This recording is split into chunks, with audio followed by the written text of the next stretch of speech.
Hi welcome to quantum leap classes. मेरा नाम जुबीर खान है। आज का जो सेशन रहेगा हमारा वो करियर काउंसलिंग का है। तो करियर काउंसलिंग में हम डिस्कस करने वाले हैं कि मोस्ट ऑफ द स्टूडेंट्स को ये प्रॉब्लम आती है कि 10वीं के बाद उन्हें क्या सब्जेक्ट चूज करना चाहिए ताकि उन्हें जो उनकी ड्रीम जॉब है वो मिल जाए। तो ये सारी चीजें डिस्कस करने वाले हैं। आपको कोई भी प्रॉब्लम होती है तो कमेंट करके जरूर बताइएगा। तो स्टार्ट करते हैं आज का जो सेशन है हमारा। फर्स्ट ऑफ ऑल तो ये है कि देखो करियर काउंसलिंग में क्या क्या प्रॉब्लम आ सकती है, ठीक है। तो इनको एक बार डिस्कस कर लेते हैं। फर्स्ट ऑफ ऑल आपने 10th पास किया, 10th पास करने के बावजूद यानी 11th क्लास में जब आप एडमिशन लेते हैं तो वहां पे मेजर प्रॉब्लम आती है कि आपको सब्जेक्ट कौन सा चूज करना है। तो इन्हीं सब्जेक्ट के रिगार्डिंग हम डिस्कस करते हैं और देखते हैं कि हमें अपना कौन सा ऑप्शन और क्या करना चाहिए। ओके, तो फर्स्ट ऑफ ऑल तो ये आता है, देखो हमें ये जो करियर काउंसलिंग है इसकी जरूरत क्यों पड़ती है। फर्स्ट ऑफ तो यही आता है कि भाई हमें इसकी जरूरत क्यों पड़ती है। तो जरूरत क्यों पड़ती है इसका मैं बता देता हूँ। देखो बेटा, direction and focus. First of all अगर हमें ये पता होगा कि हमें मतलब किस डायरेक्शन में जाना है और हम अपने काम को लेके फोकस्ड होंगे, समझ रहे हैं मेरी बात, कि अपने काम को लेकर आप फोकस्ड होंगे तो आपको जो प्रॉब्लम आ रही है आपके लाइफ में वो नहीं आएंगी। दूसरा पॉइंट होता है कि इंफॉर्मेटिव डिसीजंस, कि कभी कभी क्या होता है कि हमें पता नहीं है कि हमें लाइफ में करना होता है, मतलब आपको पता है कि करना क्या है लेकिन आपके पास प्रॉपर इन्फॉर्मेशन नहीं है। अब प्रॉपर इन्फॉर्मेशन नहीं है तो वहां तक पहुंचने में थोड़ी तो मुश्किल आएंगी। फिर आता है बेटा हमारे पास बेटर आउटकम्स। पता चले यार हमने देखो उसमें टाइम भी बहुत लगाया, मेहनत भी करी, लेकिन जो आउटपुट आना चाहिए ना वो नहीं आया, समझ रहे हैं। फिर आता है हमारे पास वाइड अपॉर्चुनिटी, कि हमने जो अपॉर्चुनिटी जो पढ़ाई की है उसके हिसाब से हमें क्या क्या अपॉर्चुनिटीज मिल सकती हैं। तो मेन पॉइंट हमारा ये है। तो करियर काउंसलिंग बहुत ज्यादा जरूरी है। फर्स्ट ऑफ ऑल जैसे ही आप 10th पास आउट होते हैं, मतलब 10th पास कर लेते हैं, तो आपका सबसे जो मेन मोटिव होता है, मेन सबसे पहले आपको फ्यूचर प्लानिंग, कि भाई आपको करना क्या है और कैसे करना है, ठीक है। उसमें जो भी हेल्प चाहिए कि definitely we will do for you, ठीक है। तो आगे चलते हैं बेटा। अब इसके बाद क्या आता है। तो बेटा जैसे फर्स्ट ऑफ ऑल हमने देखा कि ट्वेल्थ साइंस से करते हो यानी पीसीबी या फिर पीसीएम होता है। फिर एक ऑप्शन आता है आपके पास कॉमर्स का। किसका ऑप्शन आता है? कॉमर्स का। तो ये आपने देख लिया कि भाई अगर हम कॉमर्स चूज करते हैं तो व्हाट विल बी, ठीक है। नेक्स्ट जो पॉइंट आता है बेटा वो आता है हमारे पास ट्वेल्थ आर्ट का। किसका आता है? आर्ट का आता है। और इसके बावजूद क्या है हमारे पास जो ऑप्शन है मैं आपको सारे समझाते चलूंगा, हाईलाइट कर रहा हूँ मैं ये, ठीक है। ट्वेल्थ कॉमर्स हो गया, ट्वेल्थ आर्ट्स हो गया। फिर आता है बेटा वोकेशनल आईटीआई कोर्स, यानी वोकेशनल आईटीआई का मतलब होता है जैसे आप चाहे तो फिटर है, वेल्डर है, मैकेनिक्स है, इलेक्ट्रीशियन है, सिविल है। तो इसमें 2-3 डिप्लोमा होते हैं जिनमें 1 से 2 साल का टाइम लगता है, जो आप ये भी कर सकते हो। फिर आता है diploma of engineering. Like diploma of engineering का मतलब ये इंजीनियरिंग डिग्री नहीं है, ये डिप्लोमा है, जिसको हम पॉलिटेक्निकल भी बोलते हैं कभी कभी, ठीक है। अब आता है उसके बाद डिफेंस या फिर गवर्नमेंट जॉब।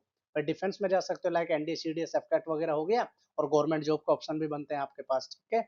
आगे चलते हैं बच्चे। नेक्स्ट पॉइंट क्या है हमारे पास? नेक्स्ट आता है आफ्टर 10th और आईटीआई वोकेशनल कोर्स, कि मतलब अगर 10th के बाद आप आईटीआई या फिर वोकेशनल कोर्स करते हो तो उसमें क्या क्या ऑप्शंस हैं आपके पास। तो इनको देखते हैं एक बार। फर्स्ट ऑफ ऑल आता है बेटा हमारे पास फिटर का ऑप्शन, ठीक है। फिटर आ गया, वेल्डर आ गया, मैकेनिक आ गया, इलेक्ट्रीशियन आ गया, डीजल मैकेनिक ऑपरेटर आ गया, स्टेनोग्राफर आ गया, और प्लम्बर आ गया, कारपेंटर आ गया, पेंटर आ गया, और टर्नर आ गया, ड्राफ्टमैन आ गया, और सीट मेटल वर्क आ गया। तो ये ऑप्शन है। यानी आफ्टर अगर आपका प्लान बनता है कि भाई 10वीं के बाद मुझे आगे नहीं पढ़ाई करना। अच्छा, कभी कभी देखो आगे पढ़ाई करनी है नहीं करनी, इसके पीछे दो रीजन होता है। फर्स्ट ऑफ ऑल तो होता है कि आपका आउटपुट कैसा है पढ़ने में, मतलब आप कितना एफर्ट लगा रहे हैं, कितनी कोशिश कर रहे हैं, उसका रिजल्ट क्या है। पहला पॉइंट तो ये हो गया। दूसरा जो मेन पॉइंट आता है वो ये आता है कि आपकी फाइनेंशियल कंडीशन कैसी है। कभी कभी होता है ना कि कोई बात नहीं, अगर मैं 1-2 साल वेस्ट भी कर लूंगा तब भी कोई फर्क नहीं पड़ेगा, लेकिन सबकी फाइनेंशियल कंडीशन अलाउ नहीं करती कि भाई वो इतना ज्यादा टाइम स्पेंड करें इस पे, ठीक है। तो ये है आपके पास, यानी चाहे तो आप 10वीं के जस्ट बाद ये चीजें प्लान कर सकते हो। ओके। अब आता है जैसे defence and government exam after 10th। अब देखो 10th के बाद अगर आपका प्लान बनता है कि भाई हम 10वीं के मतलब 10वीं के जस्ट बाद कौन कौन सा एग्जाम है, लेकिन इनकी कंडीशन होती है बेटा, कंडीशन ये होती है कि आप कम से कम 18 साल के होने चाहिए। कितने साल के होने चाहिए? कम से कम 18 साल। यानी इन एग्जाम को देने के लिए कम से कम आप 18 प्लस के होने चाहिए, ये पहला क्राइटेरिया है इसका, ठीक है। क्राइटेरिया हो गया। अच्छा, आगे चलते हैं। फिर दूसरा पॉइंट क्या कहता है बच्चे हमसे? दूसरा ये कहता है, देखो आप किस में जा सकते हो? इंडियन आर्मी में जा सकते हो। इंडियन आर्मी में क्या है, लाइक आपने नाम सुना हो एसएससी जीडी, ठीक है। और टेक्निकल क्लर्क में जा सकते हो। रिक्वायरमेंट आफ्टर 10th और 12th। ये जो रिक्वायरमेंट होती है ये 10 और 12th के बाद होती है मेनली। 10th के बाद तो बहुत है। अब जैसे आप इंडियन नेवी की बात करें, नेवी की बात करें तो एमआर यानी मैट्रिक रिक्रूटमेंट होती है, जो एसएसआर सीनियर सेकेंडरी रिक्रूटमेंट होते हैं, आर्टिफिशियल अप्रेंटिस होता है। ये जो होते हैं इनमें 10th और 12th दोनों इंक्लूड होते हैं। अब जैसे मान के चलो आप जीपी रेटिंग है या फिर डायरेक्ट ओपन सीडीसी से मर्चेंट नेवी ज्वाइन कर सकते हो, ये ऑप्शन हो गया। फिर आता है बेटा हमारे पास इंडियन एयरफोर्स। अब इंडियन एयरफोर्स में ग्रुप वाई कर सकते हैं सिर्फ, ग्रुप एक्स के लिए तो आपको 12th चाहिए, 12th में साइंस चाहिए, यानी पीसीएम आपके पास होना कंपलसरी है। फिर आता है बेटा पुलिस कांस्टेबल। पुलिस कांस्टेबल में देखो जैसे आपने स्टेट वाइज जो पुलिस होती है, जैसे राजस्थान पुलिस हो गई, हरियाणा पुलिस हो गई, यानी कांस्टेबल की पोस्ट के लिए अगर आपको जैसे head constable Delhi police constable के लिए आप ट्राई कर सकते हो। तो दिल्ली पुलिस कांस्टेबल की जो पोस्ट है वो भी क्या है, 10th बेस्ड ही है। और अगर दिल्ली पुलिस हेड कांस्टेबल की बात करते हैं हम तो वो 12th बेस्ड हो जाता है। तो ये आपके पास ऑप्शन है। फिर आता है बेटा रेलवे ग्रुप डी। अब रेलवे ग्रुप डी में क्या आपको भी पता है, ग्रुप डी हो गया।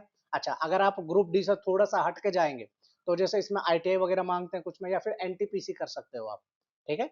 एनटीपीसी अंडर ग्रेजुएशन, यानी आप 12th लेवल से, मतलब 12th लेवल पे और एक ग्रेजुएशन लेवल पे। आरआरबी एनटीपीसी की 2 वैकेंसीज होती है तो दोनों के लिए ट्राई कर सकते हो। लेकिन अब हम बात कर रहे हैं सिर्फ 10th की, तो 10th में तो ग्रुप डी ही आएगा, क्योंकि 12th किसमें कंसिडर होता है, आरआरबी एनटीपीसी 12th लेवल वाले पे, ठीक है। या फिर उसके लिए ग्रेजुएशन चाहिए। अच्छा दूसरा ऑप्शन है कि यहाँ पे देखो मैंने अभी मर्चेंट नेवी के बारे में बताया था।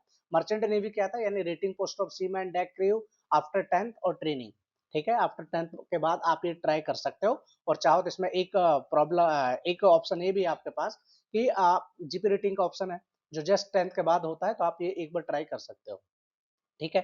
अब चलते हैं बच्चे आगे की तरफ। नेक्स्ट है हमारे पास कि अगर जैसे मान के चलो मुझे अपना करियर बनाना है 12th साइंस और पीसी, मतलब आपका फिजिक्स केमिस्ट्री और बायो है, इन तीनों में अगर इंटरेस्ट बन रहा है, आपको करियर बनाना है, तो करियर के लिए जो सबसे बेस्ट है आपके लिए, सबसे पहले क्या आता है बेटा, एमबीबीएस। क्या आएगा, एमबीबीएस का ऑप्शन है आपके पास, ठीक है। अच्छा बीडीएस हो गया, बैचलर ऑफ डेंटल सर्जन हो गया, डेंटिस्ट्री बोलते हैं इसको। बी फार्मेसी हो गया, बैचलर ऑफ फार्मेसी हो गया। ये बेटा डिग्री है, डिप्लोमा नहीं है, ये डिग्री की बात कर रहे हैं हम, ठीक है। अच्छा बीएससी एग्रीकल्चर हो गया, और बीएससी बायोटेक्नोलॉजी से कर सकते हो, ठीक है, बायोटेक्नोलॉजी, हाँ। फिर आता है बैचलर वेटनरी, यानी जो पशुओं के डॉक्टर होते हैं, वेटनरी से कर सकते हो। या फिर आपके पास एक ऑप्शन और भी आता है, ऑप्शन आता है आपके पास बीएससी जैसे पीसीबी, यानी आप फिजिक्स से, केमिस्ट्री से, बायो से कंबाइन, जिसको बोलते हैं पास कोर्स। क्या बोलते हैं, पास कोर्स। तो पास कोर्स से भी आप यूनिवर्सिटी में एडमिशन ले सकते हैं। अब अच्छा एक चीज और बता देता हूं मैं आप लोगों को, कि मान के चलो आपको एडमिशन लेना है, और एडमिशन लेना है बीएससी में। तो बीएससी में जो एडमिशन लेने का मेथड है कुछ ऐसा है। बीएससी में एडमिशन लेने के लिए आपको एक एग्जाम देना होता है, सीयूईटी बोलते हैं जिसको हम, सेंट्रल यूनिवर्सिटी एंट्रेंस टेस्ट, ठीक है। अब इसमें आप जो भी सेंट्रल यूनिवर्सिटी लाइक एएमयू हो गई, जामिया हो गई, और जेएनयू हो गया, दिल्ली यूनिवर्सिटी हो गया, तो इनमें एडमिशन ले सकते हैं आप। अब इसमें आपके पास दो ऑप्शन होते हैं, या तो आप पास कोर्स कर लो या फिर ऑनर्स से कर लो। ऑनर्स में और पास कोर्स में डिफरेंस ये है, मान के चलो आप बीएससी कर रहे हैं पास कोर्स है, तो उसमें आपको सारे सब्जेक्ट पढ़ने पड़ेंगे, लाइक फिजिक्स भी पढ़ना पड़ेगा, केमिस्ट्री भी पढ़ना पड़ेगा, और बायो भी पढ़ना पड़ेगा। लेकिन अगर यही प्रोग्राम आप ऑनर्स से करते हो, लाइक जैसे आपने बोला कि मुझे तो फिजिक्स ऑनर्स से करना है, तो फिजिक्स ऑनर्स का मतलब ये होता है कि वहां पे आपको सिर्फ एक ही सब्जेक्ट पे फोकस करना है, जैसे लाइक फिजिक्स। अच्छा फिर जनरल इलेक्टिव में आप चाहें तो, मतलब जैसे सेकेंडरी, आप मैथ चूज कर लो, केमिस्ट्री चूज कर लो, या कोई अदर सब्जेक्ट में इंटरेस्ट है वो चूज कर लो, एज यू विश, जो आपको बेटर लगे, ठीक है। लेकिन ये, अब देखो ऑनर्स का अच्छा स्कोप है, ऐसा नहीं है कि एक तो आप रेगुलर 3 सब्जेक्ट पढ़ रहे हो, एक ही सब्जेक्ट को मतलब पर्टिकुलर पूरे ड्यूरेशन में पढ़ रहे हो, तो डेफिनेटली बेटा आउटकम्स तो उसके ज्यादा आने वाले हैं, समझ रहे हैं ना। तो आगे चलते हैं, ये हमारे पास हो गए मेडिकल के ऑप्शंस। अच्छा अब दूसरा देखो, जैसे क्या है कि एंट्री वायर नीट। अब इनके लिए जैसे एमबीबीएस जा रहे हैं बेटा, एक तो होता है कि भाई प्रॉपर सिलेक्शन कैसे लें हम उसमें, और सिलेक्शन के बाद जिसकी वैल्यू ज्यादा हो, मोस्ट वैल्यूएबल। एक ऐसा होता है कि हमने बहुत अच्छे गवर्नमेंट मेहनत करी, नीट का एग्जाम क्वालिफाई करा, आफ्टर दैट हम उसमें पहुंचे। और एक ऑप्शन हमारे पास ये है कि ठीक है जैसे तैसे डोनेशन वगैरह देके किसी प्राइवेट से पढ़ लिए, समझ रहे हैं। जो वैल्यू होगी बेटा वो नीट की ज्यादा है कंपेरेटिवली, अगर आप किसी प्राइवेट से चूज करते हैं तो ये। और बाकी आपके स्कोर के ऊपर डिपेंड करता है कि आपकी परफॉर्मेंस कैसी रहती है। अब यहाँ पे सारी चीजें हैं जो मैंने आपको बताया, एमबीबीएस हो गया। अब देखो इसका प्रोसेस क्या है, 5 से 5.5 साल का ड्यूरेशन होता है। अच्छा एग्जैक्ट ड्यूरेशन नहीं बता सकते, क्योंकि इसमें क्या है कि इंटर्नशिप वगैरह और इंक्लूड होती है। यानी जैसे मान के चलो 3 साल का कोर्स हो गया, 1 साल इंटर्नशिप, तो आपका टोटल 4 साल काउंट करके चलेंगे उसको, ठीक है। जैसे बीडीएस हो गया, बीएमएस हो गया, BMS bachelor of Ayurveda medical of science, ठीक है। तो ये हो गया आपके पास।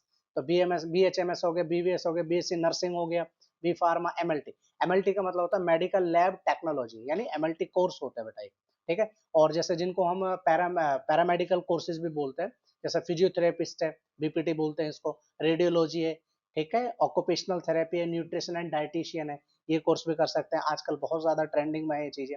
अच्छा देखो एक चीज तो ये होती है कि नॉर्मल हम इन चीजों को किस तरीके से कर रहे हैं, और जो दूसरा इंपॉर्टेंट पॉइंट होता है वो पॉइंट ये है कि सबसे ज्यादा आज के टाइम में डिमांडिंग में क्या है, समझ रहे हैं ना। तो इन सारी चीजों को हम डिस्कस करेंगे। ओवरऑल मैं आपको बता देता हूँ कि मेडिकल और नॉन मेडिकल या फिर किसी भी ऑप्शन से आपके पास क्या क्या ऑप्शन है, फिर आपको क्या करना चाहिए कि जिसकी सबसे ज्यादा आज के टाइम में आने वाले 10 साल में, 5 साल में सबसे ज्यादा डिमांडिंग में कौन सी चीजें हैं, तो इनको डिस्कस करेंगे। ओके, तो चलते हैं नेक्स्ट पे।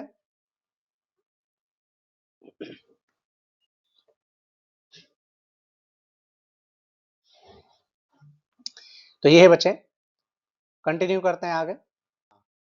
अब आता है हमारे पास कि मान के चलो अगर आप जैसे मेडिकल के ऑप्शंस बता दिए थे मैंने, अगर आप मेडिकल चूज ना करके करके पीसीएम यानी फिजिक्स केमिस्ट्री और मैथ चूज करते हो, यानी 11th क्लास, ये जो सब्जेक्ट का सिलेक्शन होता है वो 11th क्लास में होता है। तो आपका जो गोल क्या है वो आप 11th में डिसाइड करिएगा। ऐसा नहीं है कि नहीं यार 11th में किसी और सब्जेक्ट से कर लेता हूँ, 12th किसी और से कर लेता हूँ, कर सकते हो आप। लेकिन कब कर सकते हो, जैसे मान के चलो आपने 11th में साइंस चूज किया, अब 12th में आर्ट स्ट्रीम में स्विच कर सकते हो। लेकिन आप ये देखो कि जो 1 साल का जो आपने जो कहते हैं ना कि ना तो वो आपने 11th का पढ़ा ना 12th का पढ़ा, वो किसी काम का नहीं रहेगा, तो उसमें ड्रॉबैक है। तो हमेशा जब भी आप एक क्लियर विजन बना के चलो। और ये करियर काउंसलिंग का जो सेशन रखा वो इसीलिए रखा है कि हमारे सराउंडिंग में बहुत से ऐसे बच्चे होते हैं, 90% बच्चों को ये नहीं पता होगा कि उनको लाइफ में करना क्या है।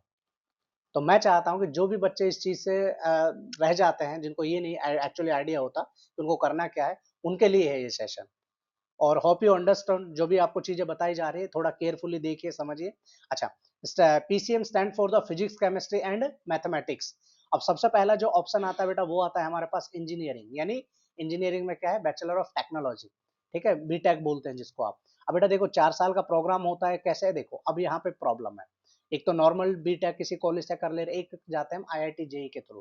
तो आईआईटी जेई के थ्रू जाते हैं, उसकी वैल्यू बहुत ज्यादा है, बहुत ज्यादा डिमांडिंग है। अगर आज के टाइम में ये मैं बताऊंगा कौन सा कोर्स किस में किस तरीके से कौन सा ज्यादा डिमांडिंग है। फिर आता है बेटा हमारे पास आर्किटेक्चर, यानी बैचलर ऑफ आर्किटेक्चर आ गया। अच्छा, मर्चेंट नेवी आ गया। फिर आता है हमारे पास कॉमर्शियल। कॉमर्शियल में क्या है ऑप्शन है बेटा हमारे पास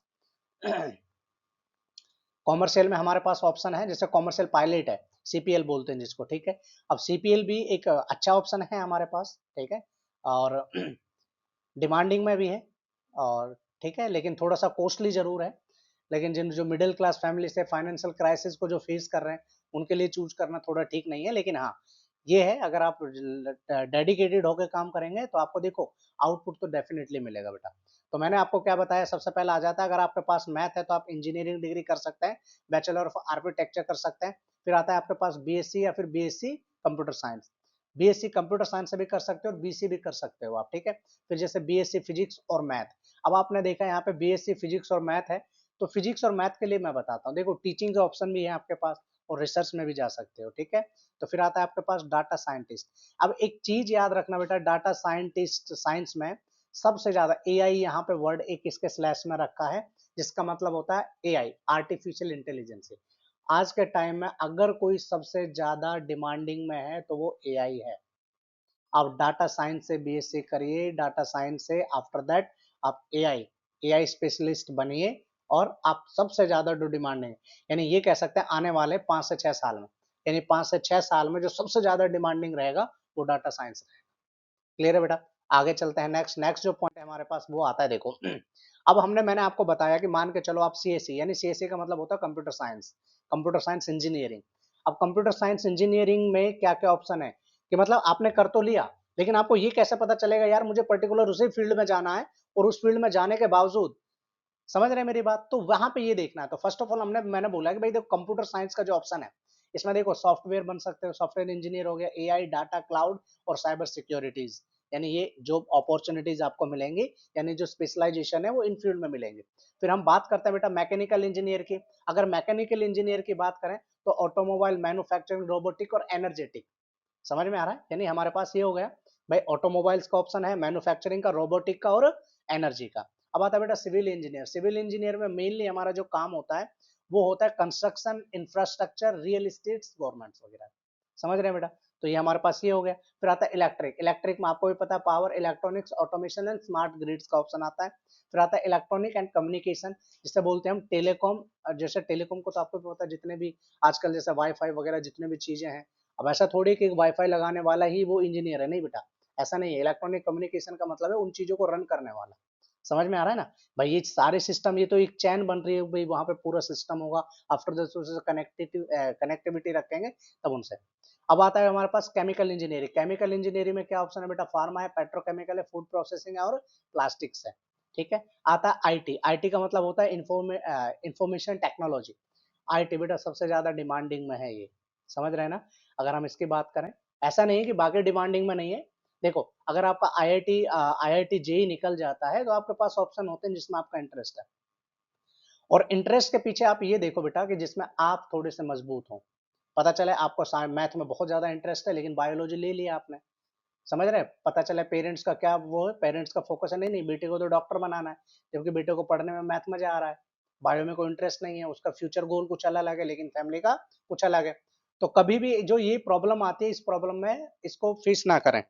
तो ये एक चीजें हैं जिनसे आप बच सकते हो और बचना बहुत ज्यादा जरूरी है। आप लाइफ में करो वो जिसमें आपका इंटरेस्ट है, जिसमें आपका मन है। पता चले आपका मन है और आपसे करवाया कुछ और जा रहा है, ना आप वो कर पाएंगे ना वो कर पाएंगे जो आपके मन में है। समझ में आ रहा है? तो ये लाइफ में बहुत ज़्यादा कंफ्यूजन ना हो, इसके लिए ये सारी चीज़ें मैं डिटेल एक्सप्लेन कर रहा हूँ। और मुझे नहीं लगता कि आपके पास इससे इसके बाहर कुछ बचेगा भी। ठीक है? तो जितने भी जो भी ऑप्शन है, जो ऑप्शन पॉसिबल है वो मैंने आपको सारे बताए हैं।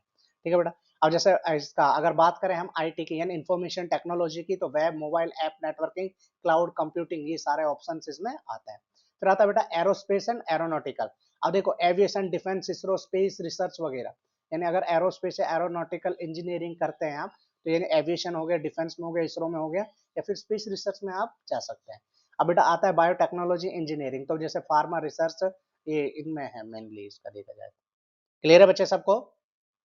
Hope you understood. आपको सेशन अच्छा लगे तो लाइक कमेंट जरूर करना। और जो भी आपके ग्रुप के जो बच्चे हैं जिन्होंने रिसेंटली अभी 10th पास किए, तो उन सारे बच्चों को ये वीडियो शेयर करें ताकि उनके पास एक प्रॉपर इंफॉर्मेशन जाए, ताकि उनके लाइफ में उनके गोल को जो अचीव करना चाहते हैं उस तक इजीली पहुंच सके। ठीक है? क्योंकि बिना एम के चलना तो मुश्किल है फिर बच्चों के लिए। ऐसा नहीं है चल नहीं सकते, चल सकते हैं, लेकिन प्रॉब्लम तो आएंगी। ठीक है? वो प्रॉब्लम आएंगी, और वो जो प्रॉब्लम आएंगी जैसे होता है ना, अब एक बात बताओ, सपोज दैट आपको मैं बोलूँ कि भाई आपको जयपुर से दिल्ली जाना है, तो आपके लिए बहुत ईजी है। और अगर आप नए होंगे तो डेफिनेटली फिर पूछेंगे। अगर आपको सारी चीजें पता है तो उसमें टाइम बचेगा आपका, पैसा भी बचेगा। अब पता चले यार एक काम करो, आप जा सकते हो सर, आप एक काम करो, आप एक तो दिल्ली से डायरेक्ट आ जाओ, दिल्ली से जयपुर के साथ कनेक्टिविटी अच्छी है। फिर किसी ने आपको रेकमेंड किया एक काम करो, आप दिल्ली से पहले आगरा जाओ, आगरा से फिर जयपुर चले जाओ। अब ऐसा नहीं है कि आगरा से जा नहीं सकते, लेकिन टाइम और मनी तो वेस्ट हुआ ना। तो मेनली हमारा जो मोटिव है वो यही है कि टाइम बचाना है, आउटपुट, यानी देखो कम एफर्ट में आउटपुट ज्यादा है, मेनली मोटिव यही होना चाहिए। क्लियर है बेटा? अब आता है कि अगर मान के चलो किसी बच्चे का डिफेंस में इंटरेस्ट है, यानी डिफेंस में इंटरेस्टेड है, तो उसके पास क्या क्या ऑप्शंस पॉसिबल है। तो सबसे पहला आता है बेटा एनडीए। एनडीए का मतलब होता है national defence academy, open to 12 student. ये किसके लिए ओपन होता है? 12 स्टूडेंट के लिए होता है जिसके पास क्या हो, पीसीएम। क्या होना चाहिए? पीसीएम, आर्मी, नेवी, एयरफोर्स, इन तीनों के, ये तीनों ऑप्शन है इनके पास। रिटन एग्जाम होता है इसमें, एक रिटन एग्जाम होगा, आफ्टर दैट एसएसबी होता है। ठीक है? एसएसबी यानी एसएसबी का मतलब होता है सर्विस सिलेक्शन बोर्ड। ठीक है? ड्यूरेशन इसका 3 साल का होता है, प्लस में 1 साल की ट्रेनिंग होती है। आफ्टर दैट आपको फिर जो जिसमें आपका इंटरेस्ट है, चाहे या फिर आपकी परफॉर्मेंस है, उसको पर बेस्ड आप में इसको सिलेक्शन मिलेगा। ठीक है? फिर आता है बेटा टेक्निकल एंट्री स्कीम, यानी टीएस बोलते हैं जिसको। जो पीसीएम से स्टूडेंट होते हैं उनको डायरेक्ट एंट्री मिल जाती है B Tech at military college of electronic and mechanical engineer के लिए। अब देखो मिलिट्री में भी तो जरूरत होती है टेक्नीशियन और इंजीनियर्स की। समझ में आ रहा है? तो यानी वो डायरेक्ट एंट्री वहां से ले सकते हैं। फिर आता है बेटा Indian air force. Indian air force IAF. ठीक है? यानी ग्रुप एक्स दे सकते हैं जो टेक्नीशियन के लिए होता है, ग्रुप वाई होता है नॉन टेक्निकल के लिए होता है। तो इसमें भी ज्यादा बेटर है कि आपके पास मैथ हो। अब आपने एक चीज तो नोटिस करी होगी, जितने भी हम कॉम्पिटेटिव एग्जाम, जितने भी सारी चीजों के बारे में डिस्कस कर रहे हैं, यहाँ पे एक चीज कॉमन है। कॉमन क्या है? कि आपको मैथ वाले जो ज्यादा ऑप्शन है, यानी साइंस स्ट्रीम में ज्यादा ऑप्शन है कंपेरेटिवली आर्ट और कॉमर्स। तो अभी तक जितने भी मैं डिस्कस करता आया हूँ साइंस के बारे में चल रहे हैं, अभी हम आर्ट के बारे में बताएंगे। फिर आता है बेटा इंडियन नेवी यानी SSR, senior secondary requirement artificial apprentice, double A बोलते हैं जिसको, जिसमें आपके पास 12th में मैथ होना कंपलसरी। क्लियर है बेटा? अब आगे चलते हैं, जैसे साइंस एंड रिसर्च करियर में क्या क्या जा सकते हैं, यानी साइंस और रिसर्च कैरियर है, इनमें क्या क्या ऑप्शन है आपके पास। जैसे मान के चलो, मैंने जस्ट अभी बताया था ना कि आप अगर बीएससी फिजिक्स से करते हो, तो देखो ISRO, DRDO, research training, MSc, PhD, ये ऑप्शन आपके पास है। दूसरा मैंने बोला अगर बीएससी मैथमेटिक्स से करते हो, statics, data science, actuarial science, finance वगैरह इनको मैनेज कर सकते हो, ये देख सकते हो। यानी स्पेशलाइजेशन एक किसी पर्टिकुलर में आप कर सकते हैं, ले सकते हैं। फिर आता है बेटा बीएससी केमिस्ट्री। अब बीएससी केमिस्ट्री में क्या है आपके पास, जैसे pharma lab, analytical material science और रिसर्च वगैरह के लिए, ठीक है। फिर आता है बीएससी कंप्यूटर साइंस। अब बीएससी कंप्यूटर साइंस में मैंने आपको बताया था सॉफ्टवेयर डेवलपमेंट, एआई या एमएल, साइबर सिक्योरिटी वगैरह की जो स्पेशलाइजेशन होगी वो बीएससी कंप्यूटर साइंस में होंगी, ठीक है। या बीटेक कंप्यूटर सीएससी कर लो, ठीक है, यानी कंप्यूटर साइंस इंजीनियरिंग। अच्छा, फिर आता है जैसे डाटा साइंस। डाटा साइंस के बारे में मैंने जिक्र किया था। आज का टाइम में डिमांडिंग में क्यों है बेटा, क्योंकि big data, ML engineer, business intelligence, analytical वगैरह जो सारी चीजें इसी के ऊपर बेस्ड है। आजकल एआई का टाइम है, आपने सुना होगा एआई का जमाना है। तो एआई यानी आर्टिफिशियल इंटेलिजेंस ही है। AI research, NLP, computer version, robotics, जितनी भी चीजें हैं सब में यूज किया जाता है। अगर आप रोबोट बना रहे तो एआई आर्टिफिशियल इंटेलिजेंस ही तो यूज कर रहे हैं, फंक्शनल कैसे करेंगे उसका काम। समझ में आ रहा है बेटा। फिर आता है एनवायरमेंट साइंस। एनवायरमेंट में climate research, NGO, government, green energy वगैरह जितने भी फैक्टर होते हैं, ये आजकल ये भी बहुत इंपॉर्टेंट टॉपिक है। भाई हमारे एनवायरमेंट को खतरा है, खतरा किससे है, तो उसको कैसे प्रोटेक्ट कर सकते हैं, उसकी क्या पॉलिसी होनी चाहिए, तो जितने भी जो चीज है इनमें आप आराम से कर सकते हैं, ठीक है बेटा। फिर आता है फोरेंसिक साइंस। फोरेंसिक से बीएससी फोरेंसिक साइंस से कर सकते हो। अब फोरेंसिक साइंस का आपने भी देखा होगा, जैसे मूवीज वगैरह में जो कोई क्राइम सीन होता है, क्राइम सीन पे जो इवेंट्स को जो सबूत इकट्ठा करते हैं, वो समझ, एविडेंस जो कलेक्ट करते हैं वो क्या है, जैसे police lab investigation, legal support वगैरह सारी चीजें हैं जो ये फोरेंसिक साइंस के अंदर आता है, ठीक है बेटा। अब साइंस में ये भी ऑप्शन है, साइंस मेडिकल है, नॉन मेडिकल है, डिफेंस है, जितने भी सारी चीजें हैं ये ऑलरेडी हम साइंस में डिस्कस कर चुके हैं, ठीक है बेटा। अब आता है कंप्यूटर एंड जैसे आईटी कैरियर्स। आपका कंप्यूटर का प्लान बनता है, आईटी इंफॉर्मेशन टेक्नोलॉजी करियर में अगर चाहें तो सबसे पहला जो ऑप्शन आता है वो आता है बीसीए। फिर आता है बेटा बीटेक। फिर आता है software development, cyber security, web development और आर्टिफिशियल इंटेलिजेंस। ये सारी चीजें जितनी भी मैंने ऑलरेडी आपको मेंशन कर दी, अभी बता भी दिया इनके बारे में, ठीक है। क्योंकि मैं नहीं चाहता कि वीडियो बहुत ज्यादा लंबा चला जाए, जस्ट आपके पास जो ऑप्शन है इनको देखो, पढ़ो, करो। और अगर आपको कोई भी प्रॉब्लम, कोई भी इसमें डाउट होता है तो उसके लिए मैं बैठा हूँ, आप कमेंट करके जरूर पूछें, तो आपकी हेल्प के लिए। अब आता है बेटा, अगर मान के चलो हम ट्वेल्थ में साइंस और साइंस ना लेकर के या हम कॉमर्स चूज करते हैं तो हमारे पास क्या क्या ऑप्शन होता है बेटा। सबसे पहला ऑप्शन आता है हमारे पास बीकॉम, 3 साल का प्रोग्राम होता है, bachelor of commerce, base of CA, MBA, banking. Mainly B Com करने के पीछे जो रीजन है वो यही है, क्या है, यानी चार्टेड अकाउंट कर लो आप, और या फिर एमबीए कर लो, या फिर बैंकिंग सेक्टर है आपके पास। अब बैंकिंग में गवर्नमेंट और नॉन गवर्नमेंट दोनों है, ठीक है। फिर आता है बेटा बीबीए। बीबीए क्या है, बिजनेस एडमिनिस्ट्रेशन बोलते हैं जिसको। मैनेजमेंट इसमें मैनेजमेंट देखते हैं, एचआर मार्केटिंग देखते हैं, ठीक है बेटा। सीए का अभी बताया, जस्ट चार्टेड अकाउंटेंसी हो गया, सीएस हो गया, computer secretary, sorry company secretary हो गया। एमबीए आफ्टर ग्रेजुएशन, भाई आप ग्रेजुएशन करेंगे यानी बीकॉम करेंगे, आफ्टर दैट फिर एमबीए करेंगे, बीबीए के बाद भी एमबीए कर सकते हैं, बीए के बाद में एमबीए कर सकते हैं, ऑप्शन है। लेकिन ज्यादा बेटर है बेटा ये कैट मैट जेट का एग्जाम देकर टॉप स्कूल यानी टॉप यूनिवर्सिटीज मिले, उनकी वैल्यू ज्यादा है, ठीक है बेटा। अच्छा, कुछ आता है जैसे इंटीग्रेटेड कोर्स होते हैं। इंटीग्रेटेड कोर्स कैसे होते हैं बेटा, जैसे बीकॉम प्लस एलएलबी, यानी ऐसा कोई जिसको बीकॉम यानी उसकी नॉलेज हो, जैसे like corporate law, tax law, legal compliance, career वगैरह। इसमें इनकी जरूरत क्यों पड़ती है बेटा, जैसे बीकॉम में जरूरत है किसकी, भाई कॉर्पोरेट में टैक्स लॉ वगैरह सारी चीजें, ये हो गया, प्लस में लॉ की भी जरूरत है, यानी बीकॉम बन करा हुआ वकील, ये कह सकते हैं एक तरीके से, क्योंकि लीगल काम वही देखेगा सारा। फिर आता है बेटा बैंकिंग सेक्टर। बैंकिंग सेक्टर में देखो, इसमें प्राइवेट भी इंक्लूड है और गवर्नमेंट भी इंक्लूड है, जैसे IBPS PO, clerk, SBI PO after graduation in commerce. अच्छा, जरूरी नहीं है, जैसे आईबीपीएस पीओ है, क्लर्क है, एसबीआई पीओ है, इसमें आप आर्ट से भी जा सकते हो, साइंस से भी जा सकते हो, ये जरूरी नहीं। तो बैंकिंग सेक्टर तो आप आर्ट और साइंस से भी चूज कर सकते हो, इसमें जरूरी नहीं है कि कॉमर्स से हो, ठीक है बेटा। आगे चलते हैं नेक्स्ट।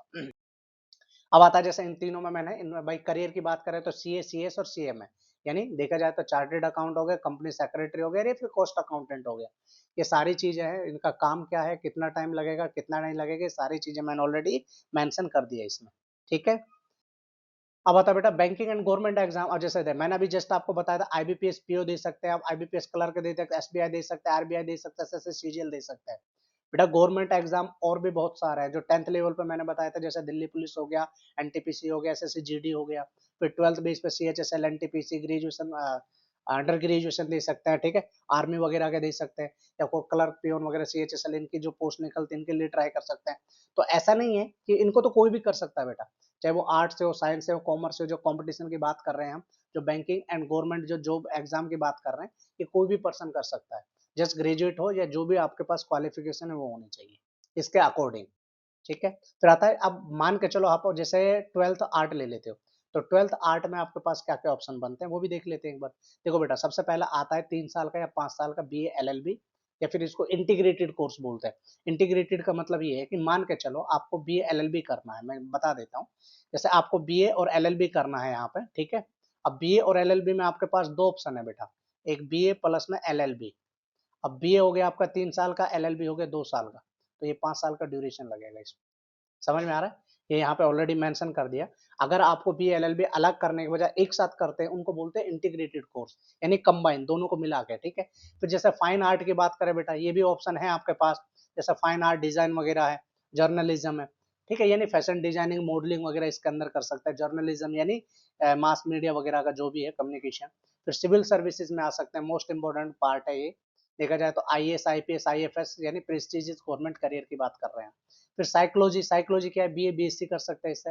होटल मैनेजमेंट है बेटा, फॉरेन लैंग्वेज है, और परफॉर्म या फिर बी एड यानी टीचिंग में जा सकते हैं, ये आपके पास ऑप्शन है। अब डी एड वगैरह भी होता है जो जस्ट 12th के बाद कर सकता है, या फिर ऐसा हो सकता है कि आप बी ए बी एड कर लो। तो डिपेंड करता है कि आपको बच्चों को पढ़ाने में किस लेवल के में इंटरेस्ट है, ठीक है। तो ये सारी चीजें हैं। फिर आता है हमारे पास लॉ कंप्लीट करियर गाइडेंस, यानी देखो अगर लॉ से रिलेटेड करें तो देखो 5 ईयर इंटीग्रेटेड कोर्स होता है बेटा, जिसमें आफ्टर 12th आप B A L L B कर सकते हैं, B S C L L B या फिर B com L L B. तो यानी कहने का मतलब ये बी एस सी के साथ आप एल एल बी करें, बी कॉम के साथ करें, फिर बी ए के साथ करें, तो ये ऑप्शन आपके पास है सारे। अब जो स्पेशलाइजेशन क्या है, जैसे तीन after 3 year L L B, एक तो ये हो गया कि मतलब 3 साल की आपकी ग्रेजुएशन थी, मैंने जस्ट यही तो समझाया अभी आपको कि आपकी 3 साल की तो क्या थी, ग्रेजुएशन थी। 3 साल की ग्रेजुएशन थी और 2 साल का इंटीग्रेटेड करते हैं तब। अदरवाइज इनको अलग अलग करते हैं तो 3 साल की ग्रेजुएशन 3 साल का लॉ होगा, तो इसमें 6 साल लगते हैं। तो ये बेटर है कि भाई अगर आपका प्लान क्लियर है कि आपको लॉ करना है और law B L L B करना है, B com L L B करना है, तो आपके पास ऑप्शन है। जैसे आपको कॉर्पोरेट लॉ करना है, कॉर्पोरेट लॉ करना है, ठीक है, ये ऑप्शन है आपके पास। क्रिमिनल लॉ करना है, टैक्स लॉ करना है, सिविल लॉ करना है, जो भी लॉ करना है ये आपके ऊपर डिपेंड करता है। तो इसके बारे में आपको नॉलेज होनी चाहिए, पता होना चाहिए, ठीक है। जस्ट आप तो ये अपना प्लान बना लो कि आपको करना क्या है। अब करना कैसे है उसके लिए तो हम बैठे हैं, तैयारी कैसे करनी है, कहाँ से क्या मिलेगा, कहाँ से क्या नहीं मिलेगा, सारी चीज़ों के बारे में हम लेटरली डिस्कस कर लेंगे बेटा। मैं नहीं चाहता कि ये सेशन बहुत ज़्यादा लंबा खींचा जाए। अब आता है बेटा हमारे पास सिविल सर्विस यानी UPSC, MPSC, state PCS. UPSC central government को हो गया, एमपीएससी यानी देखा जाए तो पीसीएस, स्टेट पीसीएस का मतलब हो गया जो भी अपना स्टेट पीसीएस निकालता है वैकेंसीज, ठीक है। तो इनका क्या होगा, प्री एग्जाम होता है, फिर इनका मेंस होता है, फिर इंटरव्यू होता है, फिर ट्रेनिंग एंड पोस्टिंग होती है। जैसे आईएएस, आईएफएस, एमपीएस है ना, deputy collector, DSP, BD, other state police. IPS आपको भी पता है, SP, DIG, IGP, DG, state central police leader वगैरह, ये आईआरएस। इनकम टैक्स के लिए होता है आईआरएस, ठीक है ना। हाँ, तो ये सारी वो चीज है बेटा, ठीक है। फिर आता है हमारे पास बीबीए और एमबीए। बीबीए और एमबीए में टाइम कितना लगता है, ड्यूरेशन कितना है, बैचलर है ये, मास्टर्स है, आफ्टर दैट यानी क्या क्या कर सकते हैं, टॉप कॉलेज कौन कौन से, दोनों के लिए ये लिस्ट में मैंने मेंशन कर दिया है। फिर आता है बेटा गवर्नमेंट एग्जाम। गवर्नमेंट एग्जाम यानी कंप्लीट ओवरव्यू। कंप्लीट ओवरव्यू का मतलब होता है कि आपने साइंस भी पढ़ा, कॉमर्स भी पढ़ा, आर्ट भी पढ़ा, सब कुछ पढ़ने के बाद आप किस तरीके से, देखो सबसे पहले आ गया बेटा एसएससी सीजीएल, किसी भी ग्रेजुएशन होनी चाहिए, आर्ट से हो, कॉमर्स से, साइंस से हो। फिर आता है सीएचएसएल, आपके पास 12th पास हो, किसी भी स्टेट से हो। रेलवे आरआरबी हो, ज्यादा बेटर है, साइंस हो तो आपको इसमें हेल्प मिलेगी, ठीक है। अदरवाइज साइंस आर्ट है तो भी कोई प्रॉब्लम नहीं है, कॉमर्स है तो भी कोई प्रॉब्लम नहीं है, ठीक है। आईबीपीएस पीओ है, ये आपके पास ऑप्शन है। इसके लिए क्या चाहिए, यहाँ पे देखो ये इक्विवेलेंट क्वालिफिकेशन चाहिए, यानी इनके लिए आपको क्वालिफिकेशन किस क्या क्या क्वालिफिकेशन चाहिए, वो है ये। फिर आता है बेटा एसबीआई पीओ क्लर्क यानी graduate state bank officer and clerk, ये है। और यूपीएससी हो गया, स्टेट पीसीएस हो गया, टीचर के लिए यानी टीचिंग एग्जाम हो गया, ठीक है बच्चे। फिर आता है आर्किटेक्ट एंड डिजाइन, जैसे आर्किटेक्चर हो गया, डिजाइन हो गया, इंटीरियर डिजाइन हो गया। तो इनके लिए क्या क्या करना है, कितने साल का प्रोग्राम है, सारी चीजें लिस्ट बना के मैंने आपको यहाँ पे मेंशन कर दी, ठीक है बच्चे। फिर आता है हमारे पास होटल मैनेजमेंट एंड हॉस्पिटैलिटी। देखो फ्रंट, अब देखो मान के चलो किसी रेस्टोरेंट होटल में जाते हो, तो उनका तरीका है, आपको सबसे पहले कौन मिलेगा, फ्रंट ऑफिस मिलेगा या रिसेप्शनिस्ट मिलेंगे, या फूड ऑफिस बेवरेज मिलेंगे, house keeping, food production, tourism management, event management. यानी किसी भी 5 स्टार होटल में जाओगे तो सारे सबके अलग अलग पोस्ट मिलेगी, जिनका सबका अपना अलग अलग काम होगा, ठीक है। आफ्टर दैट तब जाके नहीं आपको, मतलब ये सबका अपना अपना अलग फील्ड हो सकता है। अब जैसे कभी कभी आपने सुना हो क्रूज शिप है, तो वहां पे क्रूज शिप पे सारी चीजें मिलेंगी। फ्रंट डेस्क पे किसी और का काम है, फूड बेवरेज में किसी और का काम है, हाउस कीपिंग का किसी और का काम है, सबका अपना अलग अलग है। इसको बोलते हैं होटल मैनेजमेंट। एंड अब आता है बेटा हमारे पास कि मर्चेंट नेवी, मर्चेंट नेवी में करियर कैसे बना सकते हैं। तो सबसे पहला आता है बेटा हमारे पास जो नॉटिकल, क्या बोलते हैं इसको, नॉटिकल साइंस। ठीक है, 3 साल का प्रोग्राम होता है। फिर आता है मैरीन इंजीनियर, 4 साल का प्रोग्राम है। ठीक है, जीपी रेटिंग, जीपी रेटिंग बोलते हैं। फिर आता है diploma in nautical science, diploma किस में हो गया, नॉटिकल साइंस में हो गया। ठीक है, तो इनके लिए साइंस चाहिए, साइंस में आपके पास मैथ हो ज्यादा बेटर है। 2-3 साल के प्रोग्राम है और इतने अमेजिंग प्रोग्राम है, बहुत अच्छा स्कोप है, सैलरी बहुत अच्छी होती है, मतलब फ्यूचर जो अपॉर्चुनिटीज है इनमें बहुत अच्छी है अगर अच्छी जगह से पढ़ाई करते हैं तो। फिर आता है बेटा कॉमर्शियल पायलट। अब कॉमर्शियल पायलट बनने के लिए आपके पास क्या होना चाहिए, कम पीसीएम होना चाहिए। ठीक है, और कितने मार्क्स आने चाहिए, कम से कम 50%।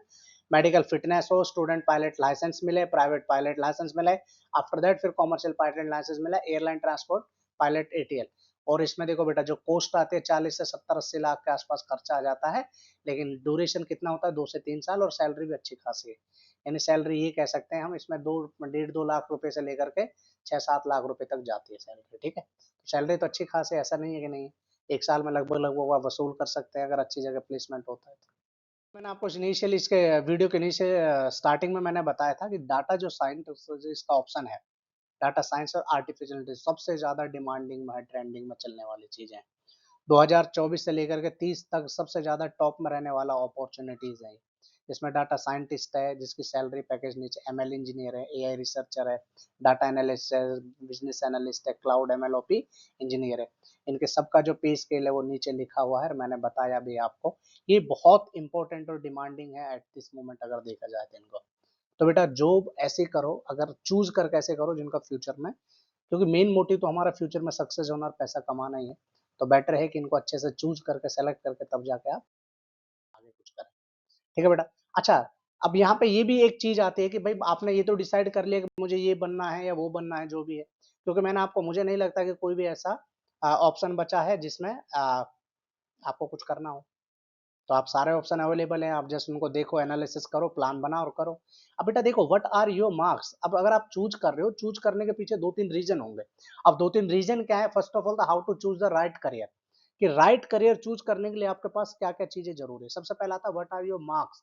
अब पता चला बेटा आपके मार्क्स बहुत कम है, लेकिन जो प्लान कर रहे हो आप उसमें मार्क्स की रिक्वायरमेंट ज्यादा है। लाइक मैं एग्जांपल दूं, जैसे आपको आईआईटी जेई करना है, लेकिन उसके लिए 75% मार्क्स तो कंपलसरी है 12th में, और आपका है 60% रह गए। समझ गए ना। तो यानी व्हाट योर मार्क्स, तो मार्क्स बहुत मैटर करते हैं। जो आपका गोल है उस गोल में ये देखो मिनिमम कितना चाहिए, उनसे हाई लेके आओ। अथवा जो मिनिमम क्राइटेरिया है उसको पास करने का वही नहीं हो पाएगा, तो फिर कैसे काम चलेगा। क्लियर है। फिर आता व्हाट योर स्ट्रेंथ। अब बेटा देखो आपने देखा होगा कि जो भी हम पढ़ाई करते हैं सब्जेक्ट्स होते हैं, उनमें आपका सबसे इंटरेस्ट किस में है, यानी आपकी स्ट्रेंथ क्या है। समझ में आ रहा है। पता चले मुझे पीसीएम यानी बायोलॉजी यानी पीसीबी लेना है, मुझे मुझे डॉक्टर बनना है, और पता चले मेरा बायो में इंटरेस्ट नहीं है, बायो मेरी अच्छी नहीं है, बायो स्ट्रेंथ नहीं है, तो फिर कैसे पॉसिबल होगा ये। समझ में आ रहा है ना। अब इसके लिए अपने पेरेंट्स से पूछ सकते हो, टीचरों से पूछ सकते हो, थोड़ा सा आइडिया लो, क्योंकि टीचर एक स्टूडेंट के बारे में बहुत अच्छे तरीके से जानता है, वो बहुत अच्छे से गाइड कर सकता है उनको कि भाई आपके लिए बेटर क्या है। समझ रहे हैं बेटा। फिर आता है व्हाट्स योर फाइनेंशियली, मैंने इनिशियली स्टेट में बता दिया था कि आपकी फाइनेंशियल कंडीशन क्या है। आपकी फैमिली अलाउ करते हैं आपको कि हम 2 साल खर्चा उठा सकते हैं, इससे ज्यादा नहीं, तो आपके पास 2 साल के अंदर अंदर ही प्लान करना है आपको। अगर उससे ज्यादा प्लान करेंगे तो फिर फाइनेंशियल क्राइसिस की वजह से आपकी फैमिली को फेस करना पड़ेगा। Is it clear. तो ये बेटा सबसे पहले जो मिडिल क्लास फैमिली में जो भी बच्चे हैं इधर उधर से पैसा लेके जैसे तैसे पढ़ाई वगैरह करते हैं, तो थोड़ा सा इन चीजों को सोच समझ के ही प्लान करो। आपका एफर्ट, आपकी मेहनत ही है जो आपको अपने ड्रीम जॉब तक पहुंचा सकती है। क्लियर है बच्चे। फिर आता है हमारे पास what is the job market line, कि भाई हमने जो जॉब करा है, जो पढ़ा है, जो किया है हमने जो भी, उसमें मार्केट में उसकी वैल्यू क्या है, फील्ड है नहीं है पता चले। आपने देखा होगा नॉर्मल कॉलेज से बीटेक करके बैठे दुनिया भर के इंजीनियर बैठे हैं, कोई ऑप्शन नहीं है। समझ रहे हैं? अगर ऑप्शन है तो उतना नहीं है कि भाई नॉर्मल। अब बेटा जिंदगी जीने के लिए तो जॉब वॉब तो करनी पड़ेगी ना, लेकिन वो जॉब तो नहीं है जो आप चाहते हैं, जो आपको चाहिए, जो आपके ड्रीम जॉब है। समझ में आ रहा है। तो मैं चाहता हूं जब भी जो भी एफर्ट लगाए आप उस तरीके से एफर्ट लगाएं कि भाई आपको कभी ये फील ना हो कि यार अगर मैं ये कर ज्यादा बेटर रहता। ठीक है बेटा। अब आपके पास है कंपेयरिंग द 3 स्ट्रीम, कंपेयर कर लो इनको और आप ये देखो कि आपके पास ज्यादा किस में ऑप्शन है, सैलरी किस में है, और जॉब अपॉर्चुनिटीज किस में है। ये चार्ट मैंने आपको प्रिपेयर करके दे दिया है। ठीक है। अब जैसे टॉप एंट्रेंस एग्जाम की बात करो, जेई, नीट, नाटा, एनडीए, आईपीएमटी, सारे हैं बेटा, ये सबसे टॉप लेवल का एग्जाम है, इनकी तैयारी करोगे तो डेफिनेटली कभी भी लाइफ में मार नहीं खाओगे, यानी पीछे नहीं होगे, ठीक है बेटा। और इनमें ये है कि भाई मान के चलो अगर आप इस फील्ड में जा रहे हो और उसके जॉब अपॉर्चुनिटीज क्या है, फिर जॉब अपॉर्चुनिटीज से ज्यादा इंपॉर्टेंट होता है उनका पे स्केल क्या है। समझ में आ रहा है, यानी जॉब सेटिस्फेक्शन के साथ साथ मैटर करता है कि उसका इनकम आउटसोर्स कितना बनता है, ठीक है। और आज के सबसे पहला आता है 5 स्टेप टू एक्शन प्लान, यानी आप अपने प्लान को इम्प्लीमेंट करने से पहले जो 5 प्लान है सेल्फ असेसमेंट, सबसे पहले अपने खुद का ये देखो कि आपका पोटेंशियल क्या है, आप क्या कर सकते हो। दूसरा आता है बेटा रिसर्च करियर, कि आप ये देखो कि आपकी प्रोफाइल आपके पोटेंशियल के रिगार्डिंग कौन सी जॉब सूटेबल है। आपके मन में अलग है बेटा, पोटेंशियल अलग है, ये भी चीजें नहीं। आप ये देखो आपका पोटेंशियल, आपका मन, आपका इंटरेस्ट, उसके पीछे डिसाइड करो। फिर टॉक टू प्रोफेशनल्स, आप अपने किसी प्रोफेशनल से टॉक इस चीज में डिस्कस कर सकते हो कि सर मुझे क्या करना चाहिए और मेरे पास क्या क्या ऑप्शन है। Is it clear? फिर आता है बेटा हमारे पास कि प्लान न्यू एग्जाम, और एग्जाम का प्लान करो, ठीक है। फिर आता है स्टार्ट नाउ, और आज से स्टार्ट कर दो बेटा। तो आज का जो सेशन कैसा लगा आपको कमेंट करके जरूर बताएं। So best of luck. आपको कोई भी डाउट कोई भी प्रॉब्लम होती है तो कमेंट करके जरूर बताएं। तो मिलते हैं नेक्स्ट सेशन में। Bye bye, love you, take care.